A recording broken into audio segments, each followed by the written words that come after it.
নারায়ণগঞ্জের রূপগঞ্জে দামি আইফোন কেনার জন্য নিজের অপহরণ ও ধর্ষণের সাজানো নাটক করেছে মাহি আক্তার নামে এক কলেজ ছাত্রী। ঘটনায় সহায়তা করায় তার দুই সহপাঠী সিফাত মিয়া ও সিনথিয়া আক্তারকে আটক করেছে পুলিশ। রূপগঞ্জ থানার ওসি তরিকুল ইসলাম জানান, মাহিয়া কলেজে যাওয়ার কথা বলে বাড়ি থেকে বের হয়ে বান্ধবীর বাসায় অবস্থান নেন। পরে সিফাত মাহিয়ার মাকে ফোন করে 1 লাখ টাকা মুক্তিপণ দাবি করেন। পরদিন কলেজের পেছন থেকে অচেতন অবস্থায় তাকে উদ্ধার করা হয়। তদন্তে জানা যায় তিনি সিরাপ খেয়ে নিজেই অচেতন হন। এ ঘটনায় এলাকায় চাঞ্চল্য সৃষ্টি হয়েছে। পুলিশের পক্ষ থেকে আইনগত ব্যবস্থা নেওয়া হচ্ছে। 7/2025 খ্রিস্টাব্দ তারিখ বিকালবেলায় আমাদের থানায় একটি অভিযোগ আসে। ভিকটিমের ভিকটিম মাহিয়া আক্তার, তার মা অভিযোগ দায়ের করে যে তার মেয়েকে অপহরণ করা হয়েছে এবং 1 লক্ষ টাকা মুক্তিপণ দাবি করছে।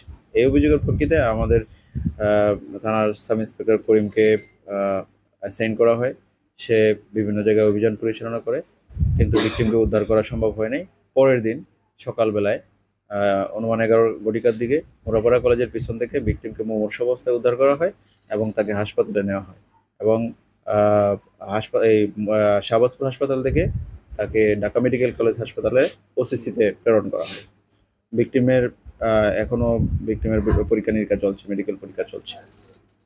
তো উক্ত বিষয়টি বিভিন্ন সামাজিক যোগাযোগ মাধ্যম, সংবাদ মাধ্যম এই গণধর্ষণের অভিযোগ সংক্রান্তে ব্যাপক প্রচার পায় এবং রূপগঞ্জ সহ সারা দেশে একটা চাঞ্চল্যের সৃষ্টি হয়। যেহেতু মোরাপাড়া কলেজ শিক্ষার্থী এবং এই কারণে বিষয়টি আরও বেশি প্রচারিত হয়। উক্ত বিষয়টি জানার পরে আমরা ঊর্ধ্বতন কর্তৃপক্ষের নির্দেশে এবং আমরা টিম রূপগঞ্জ বিভিন্ন স্থানে অভিযান পরিচালনা করি, তথ্য প্রযুক্তির বিশ্লেষণ করে আমরা 2 জনকে উক্ত ঘটনা সংক্রান্তে আটক করি এবং তাদেরকে জিজ্ঞাসাবাদ করে আমরা যেটা জানতে পারি যে ভিকটিম মাহিয়া আক্তার সে এই ঘটনার 2-3 দিন পূর্ব থেকেই একটি পরিকল্পনা করতে থাকে। সে একটি আইফোন কিনবে। এই আইফোন কেনার জন্য সে একটি পরিকল্পনা করে যে তার বাবা মার কাছ থেকে অপহরণ এবং মুক্তিপণ দাবি, এই গণধর্ষণ এইসবের একটি নাটক সাজিয়ে সে বাবা মার কাছ থেকে টাকা নেবে।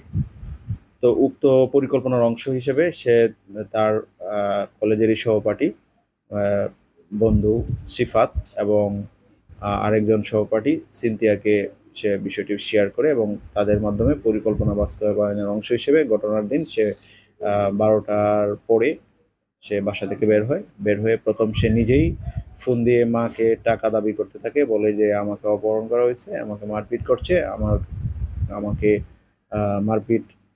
আমাকে টাকা পাঠাতে হবে, দ্রুত 1 লাখ টাকা পাঠাতে হবে।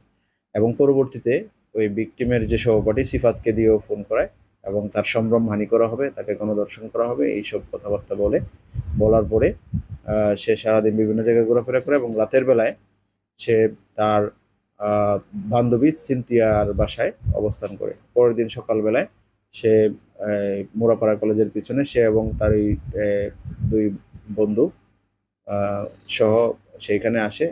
সে সিফাতের মাধ্যমে একটি ফার্মেসি থেকে একটি তুস্কা কিনে এনে অর্ধেকটা পান করে সে নিজেই তাকে বেঁধে রাখা হয়েছে, তাকে সে মুমূর্ষ অবস্থায় পড়ে আছে, এরকম একটি সে নাটক করে।